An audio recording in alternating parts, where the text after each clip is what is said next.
Hello everyone, welcome to ప్రవీస్ kitchen. ఈరోజు మనం గోంగూర పచ్చి రొయ్యల కూరని ఎలా ప్రిపేర్ చేసుకోవాలో చూద్దాం.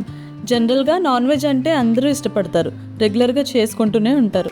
కానీ అప్పుడప్పుడు ఇలా గోంగూరతో కలిపి వండుకుంటే ఆ రుచే వేరండి.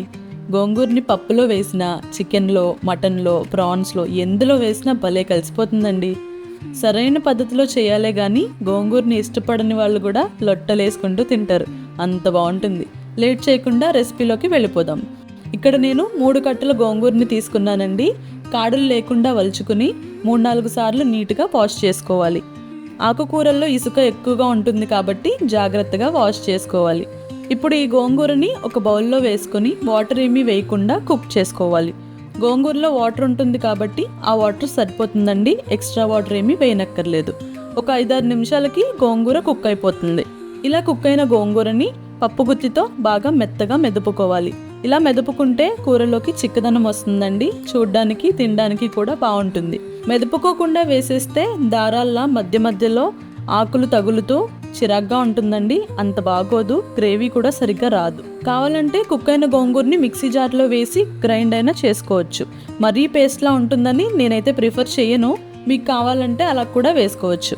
తర్వాత ఒక ప్యాన్లో 2 టేబుల్ స్పూన్ల ఆయిల్ని వేసి వేడయ్యాక సన్నగా తరిగిన 2 ఉల్లిపాయల ముక్కలని వేసి వేపుకోవాలి. ఇది ఇలా వేగుతుండగా రుచికి సరిపడా ఉప్పు, చిటికెడు పసుపు వేసి కలుపుకుంటూ వేపుకోవాలి. తర్వాత ఒక స్పూన్ అల్లం వెల్లుల్లి పేస్ట్ని వేసి పచ్చివాసన పోయేంత వరకు వేపుకున్నాక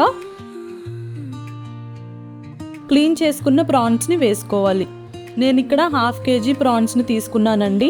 నరం తీసి 4-5 సార్లు బాగా వాష్ చేసుకొని వాటర్ లేకుండా డ్రైన్ చేసుకుని వేశాను.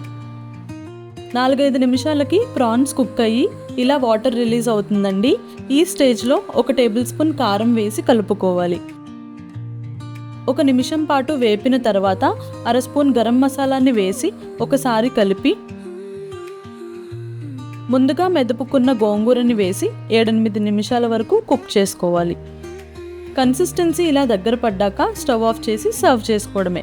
అంతేనండి, చాలా సింపుల్గా గోంగూర పచ్చి రొయ్యల కూర రెడీ.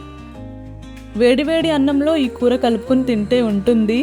నేను చెప్పడం ఎందుకు కానీ మీరే ట్రై చేసి చూడండి.